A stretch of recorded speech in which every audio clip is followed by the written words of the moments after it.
Okay, Lady, what is this? Hi, you click the button and now we're broadcasting. Wow, exciting, amazing. It is our weekly 7:30 show and tell.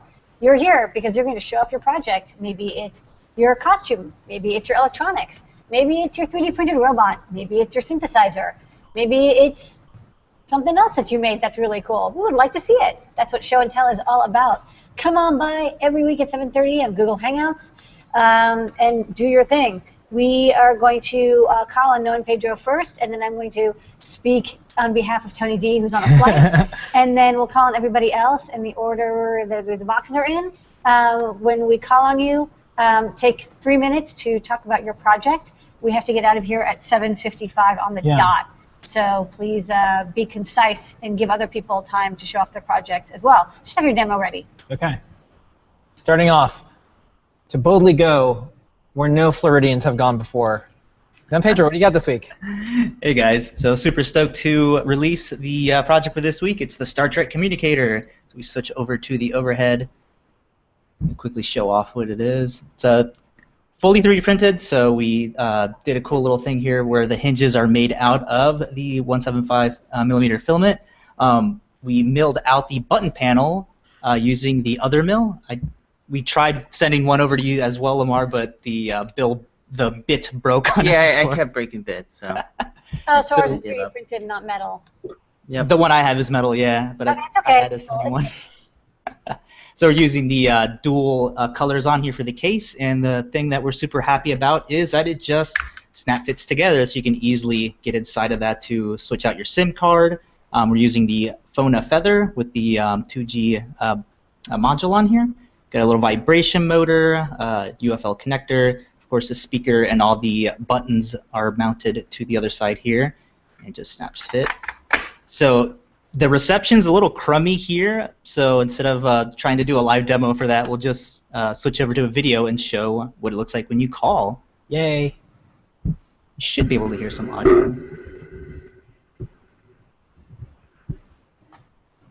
So that's the startup tone and the ringtone.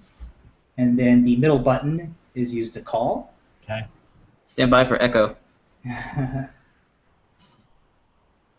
it takes about like 6 seconds. And then you can just program whatever number you want in there to call. So, Spock's calling. Spock's calling. Spock's on. Nice. Cool. Yay! And we have a video, and you are a Vulcan in this video. Yeah, so it took about half hour to put some makeup on me and look, a little bit like evil Spock, so I kept my goatee on. Okay, that's right.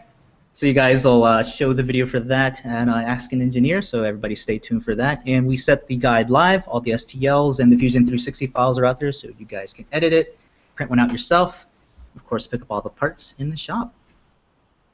Yay, and if everyone who's watching this remembers when the video's live on YouTube with Pedro in full Vulcan gear, please like, subscribe, but in the comments put we love Pedrock.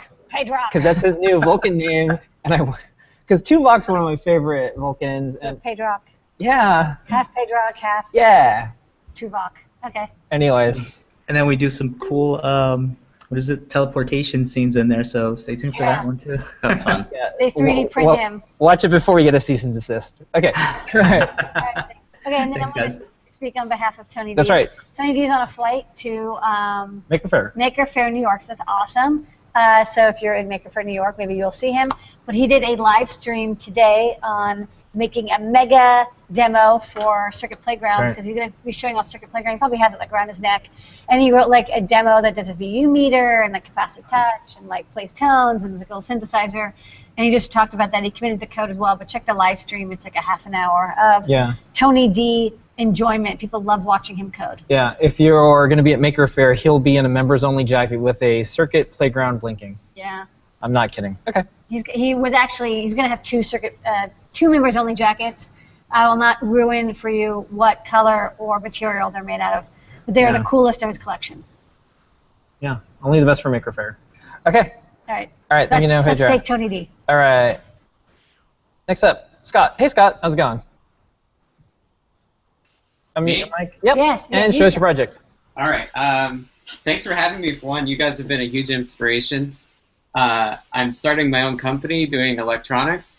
So stay tuned for that. Not quite ready, but what I wanted to show was my racing style quadcopter. Oh wow. Because you guys don't have enough of those on the show. So I'll give you a basic overview. How it works, there's a camera in the front here. It's like a security camera, and that's the video that gets beamed back to your goggles over radio. This is the video antenna. These two antennas are for the radio control link. This 3D printed case is for like a high def camera if you want to run on it, and like when you see videos on YouTube, that's what they're doing, is they're using the high def camera for the like video after the fact, and then flying based on this like lower quality video. And then electronics wise, what you have is in the middle you have a flight controller, which is like a STM32 typically with a accelerometer and gyro on it that's like controlling the motor speeds based on your RC input. And then on the arms, you have a speed controller, which is converting the desired RPMs into the actual like 3 different zones or whatever that the brushless motors need. So that's the basics of how it works. The frame itself is carbon fiber. The arms tend to be like 3 or 4 millimeter arms. You want something strong and rigid because any vibrations can make it much harder to fly. And then you also want it strong because you crash it all the time.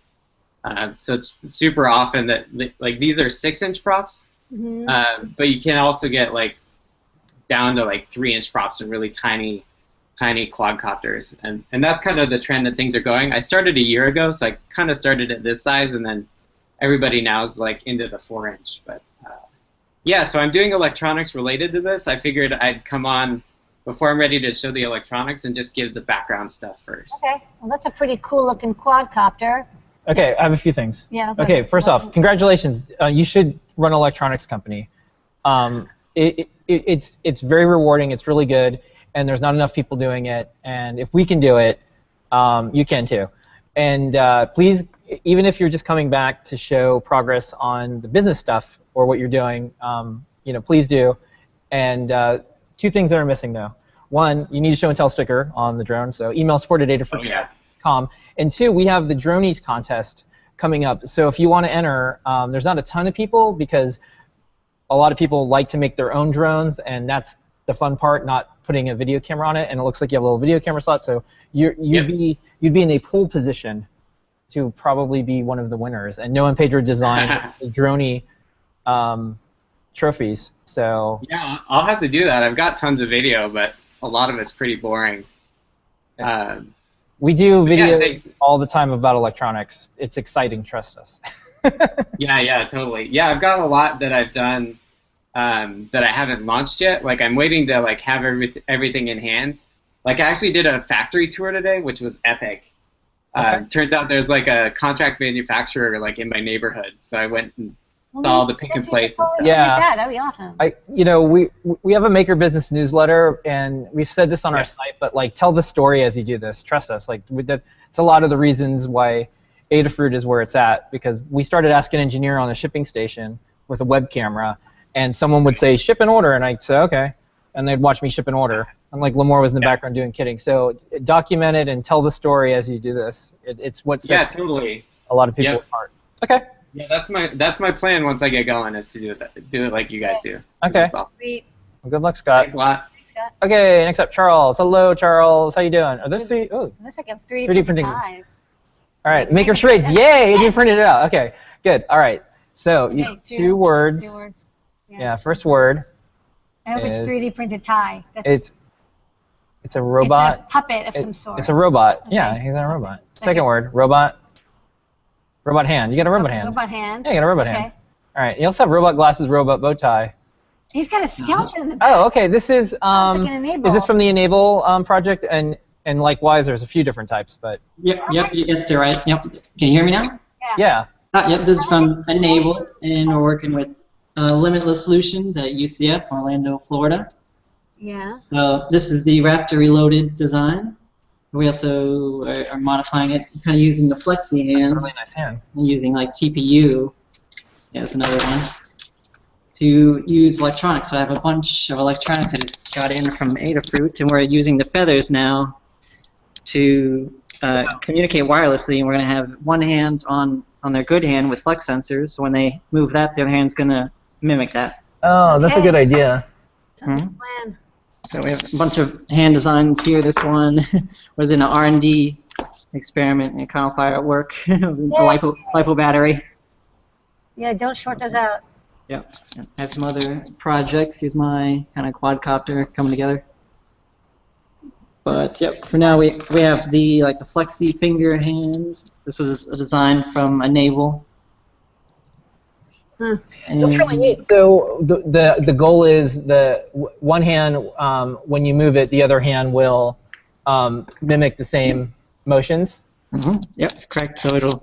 All right. You know, you could use that as a recording instrument too. You could record sign language, and then it could play back on the other hand. And then when you do maker charades, you can just do it in sign. So there you go. Yeah, I saw that make on your homepage for the sign language, Alex. Yeah. Yeah. Okay. Excellent. Thanks. Okay, wow. All right, Charles. Well, thank you so much for this, and stop back as that project keeps going, and email support@adafruit.com for an as seen on show and tell sticker. All right. Hey. Okay. Next All up, right, thanks. Charlene. Hello, Charlene. How are you doing? Unmute your mic and show us your project. Hey, Oh, we can't hear you. now you're back. Okay, unmute now. There are 2 clicks for that. Yeah. Google doesn't make it easy. Sorry, Google. Nope. Well, thanks Google though for having Hangouts, and thanks Adafruit for doing this show and tell. This is super exciting. I'm jazzed to be here. I'm working on a project with a group. It's a fire arts collective called Therm in West Oakland, and they're doing a sculpture called, or we're doing a sculpture called Lea Trata. I can do a little bit of a screen share really quickly and give you guys a quick peek at this for context. So Lea Trata, are you seeing that? Yeah. Yeah. Perfect. So the spires here are a maximum of 18 feet tall. We have repurposed turbines that are actually shooting fires. So let me show you this. We have 3 moths that are atop the sculpture, and these are some artists' renderings. We have LEDs that are going to be part of this sculpture in these cocoon lighting areas. They're going to be our perimeter because we do have some pretty intense fire. We'll have a series of benches coming out, and those will have underlighting. We'll be using the NeoPixel strips for those. And then we have a central pool as well. I'm going to switch to this diagram. So this is a little bit of what we're using for our planning. And in that central pool, we're going to use fade candies and Raspberry Pi, and we're going to have some crystalline spires that are going to have LED rings in the bottom, and we're looking at having some capillary action, so we'll have some strips that are going up. And this is just a rough render of that central pool with a bunch of different crystals. So let me jump back to this slide and show you some of the fire effects just from a color context. We're going to be trying to do some color matching here with our LEDs. And we're actually going to be at Maker Faire this weekend in San Francisco, so if you're going to be there, come see us. Let me jump back to going to video, if I can. All right. Okay, we see you again. Okay, perfect. Yay. Okay, so what I want to show you are the LEDs. We have been using processing to do some initial mapping. And what I've got here is a proto board, totally proof of concept. So let me slide in here. We have our NeoPixel rings that are representing our central pool. We have an arc here, turn it this way, an arc here that's representing benches, and then these elements are representing our lighting perimeter. And so what we're going to do is we're going to have effects that fade out from the center, and glow and fade. This is, again, totally proof of concept. I haven't done all of the mapping yet. Paul Showalter, who is an LED lighting artist, has done a bunch of projects for Burning Man, is the lead programmer on this, and so he's doing a lot of the guidance. If he had his way, we'd be doing this in C++, but the rest of us aren't quite there yet. So processing is a really good tool for us to play with right now. This is I can definitely tell that your group must have done a lot of Burning Man projects, because the fact that you are starting this early, and you also have proof of concept mock-ups. Like, I've worked on projects that are like, okay, it's the month before, and I'm like, no, like we order parts a month before. Yeah. So this is good timing. You have You already have an idea. Summer, yeah. So when things go wrong, you're not going to be. I mean, there's always going to be last minute, but it won't be death last minute. Margaret Long and Orion Fredericks and Justin Gray are the lead fabricators on this, and all three of them are so pro when it comes to doing this. Like, they've all been putting art on the playa for about 15 years. They're incredible sculptors and fabricators and planners. Like, this is a tight, tight group, and we're really excited about this project. We've got, I think, 6 days left on our Kickstarter, so go out to Kickstarter and search for Therm, T-H-E-R-M, and you'll learn way more about this project. We're also going to be offering some classes in San Francisco, fire photography classes, LED programming classes, and also welding classes. Okay, sweet. All right, thank you so much, Marlene. Link it up in the comments, and maybe folks can check out the Kickstarter. And thank you so much for sharing this. Email support@adafruit.com, and we'll send out a As Seen on the Show and Tell sticker for hopefully what will be the installation out in the playa. This looks great. Yay! Yay! I'm so glad it's going to work out. All right. Thank All you. right. And ask about the project I worked on. Yeah, yours worked out. We went there. It Yeah. did, but it was like when I showed up, they were like, "It doesn't work." Yeah, I'm when we like, went to Burning Man, Lemoore, we were fixing Burning Man projects. So they were very upset with me, and they said, "You didn't power it." And they're like, "What do you mean?" And I plugged in the power, and it came on, and they're like, "Oh, we had the wires backwards." that's all we had to do. But there Soldering was on the playa is no fun. there was debugging the playa. I had my oscilloscope, and I was like bringing it with me, like to central whatever the ice and coffee camp thing. And Yeah. that was All 10 right. years ago. That was intense. Come That back was a lot of and fun. visit us. Okay. Well, all right. Next up, we're gonna go to Lottie, and then we're gonna go to Andrew, and then Boyan, and then try to get to see Scott. So everybody, speed round. Lottie, Hey, Lottie, get how's it second. going? Oh, hey guys, everybody. Alright, so actually I have been a little quiet for the past few weeks. I've been trying to set up maybe some scholarships or some internships somewhere. But I actually have been wasting a lot of money, especially from Adafruit, because you guys make such amazing products. Yay. I actually found this really cool project because I was really interested in artificial intelligence lately. And I got this little code that I found online, and I was actually at a birthday party with my friend, and we were actually we were playing the original Doom in a LAN party, and it was my first time playing, so I got a little annoyed. So I loaded up this script that I found, really awesome, and it's based on neuroevolution that I just want to show off to you guys. Here it is. It's playing Super Mario World. And you can see. Yeah, I remember this. Yeah, so It's playing it on its own. yeah, so what it actually is based on. It's based on neuroevolution, and this is its whole brain right here. You can see what it's seeing right here, and I've actually left this on. This is the 17th generation. It went through a lot of a lot of trial and error so far, but it should load the save state really soon. So yeah, there we go. So it will. I've actually been watching this for the past 2 hours so far, but this has actually been having around 24 hours of playtime, just learning how to play Super Mario World. And yeah, I get stuck on these little small things. It actually took like the first 3 hours just to go over that little stump. Yeah. But yeah, so to make stuff easier, you can actually just speed this. Oh yeah, it's already on the fastest speed. But basically, it will. That's weird. Maybe it's just my computer's overheating.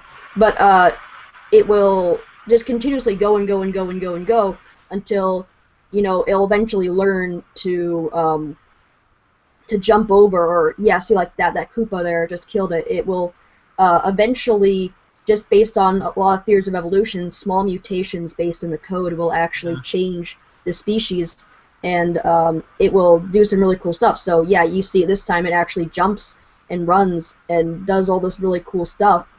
That wasn't, you know, I'll never be as good as this bot. And I mean, this computer is, you know, it's better than humans. And I actually brought it to the video game club at my school because we were doing Super Mario World speedruns. I challenged everybody, and I said, you know, I'll give out $50 to anybody who can beat my bot. And so far, nobody has beaten my bot. And you know, I still have my $50, which is really cool. So that's, you know, you know, a really cool bot that I found online. All right. Okay. All right. Well, thank you so much. We'll give you a physical, as seen on the show and tell sticker, and as soon as the bot realizes it gets a sticker every time, I'm sure the bot will just show up on the show and tell. Totally. One last thing, guys. Please accept me for an internship at Adafruit. I love you guys so much. We don't do internships. We do jobs. Aww. I know. You can get a full-time job eventually, though. Aww. We'll be here. We've made a compelling offer to your bot. I'm so sorry. Darn. Look, I've just heard this bot can play really good video. What are you? It can play Super Mario Kart. Yeah. So, I Look, mean, it's a bot world. We just live in it. We'll be here. Don't worry. Yeah. Don't worry. All right. When you're ready for a full-time job. Next up, Andrew Gilmore, unmute your mic and show us your project. What you got going on? Hello, Andrew. Andrew. Yeah, the mic went. Okay. That's okay. Show us your project. We're on speed round, so show a couple things, and then we'll try to get the other two people in as well. Yeah, there's a nasty time delay. Can you hear us now? Yep. Yeah. Well, first of all, congratulations on getting your amateur radio license. Our Cubs have had their restricted license for 5 years now, and they haven't been bored with it. I'm a mad keen model railway enthusiast. I like building model railways, and I'm experimenting with an Arduino Mega, a 20 by 4 LCD screen, one of your SD card readers, and went dumpster diving and found a remote to control it all. Now, the other thing I'm doing, I've discovered while researching code a program called Process. So now I'm in the process of learning that, so I can have a visual interface on my computer screen for what I'm doing with the remote and the Arduinos. So I'll pass now. I'll let you get on to someone else. They might have time to get something in. All right. Okay. We'll come back when you have your model railroad controller working. That sounds cool. Yeah. I've got it working, but I don't have enough processing power to do all the things I wanted to do. That's why I upgraded to the Mega. Okay. We'll come back next time, and Next time we'll call on you first. we can even double up the sticker. It's all good. Okay. All right. Thank you for your patience. All right. A lot Next of new up, people today. Yeah, we're gonna do Boyan. If you can show us a little update with Visduino, and then we'll wrap up with C. Scott. Just keep it to like a minute or so. Sounds good. Hello, guys. Can you hear me? Yeah, sound great. Yep. So basically, I added in the last few days the Arduino 101 from you guys, obviously. And we will do a quick development for it. So I will add a few channels for the different sensors that are on the 101. We'll hook the accelerometer, the gyro, and the thermometer. We will set a head marker to detect the packages. We'll hook it to the serial port, and we should be able, our code should be completed. So let's try to upload it to the board. I am burning it into the 101 right at the moment. That's programming.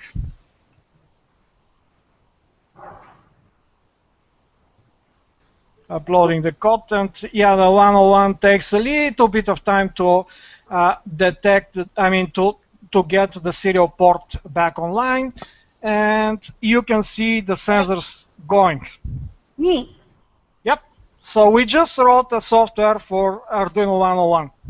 Wow, fast. I think you should do, because you come on the show and tell and you show these things. I think you should do a little series of videos on YouTube where you show, like, this is usually pretty hard to do this fast. Maybe a bunch of little clips like this. I did a few of them. I will do some more, and I have like 50-something instructables already. Okay. But yeah, we'll do some more, but I don't want to take more time. We're out of time today. Okay. I know. Do So many good do a projects. little, because Instagram lets you have like 30 Little seconds vines, now. You can yeah. like program on Instagram. All right, C. Scott, play us out. Hey guys, real quick here. The first thing is you may have seen this crazy device. This is the Monster 6502. This is Eric Stoffler and Wendolowski's next size up from the Discrete 555 and 741. This has 4,304 parts on it, and I thought I put a lot of parts on a board.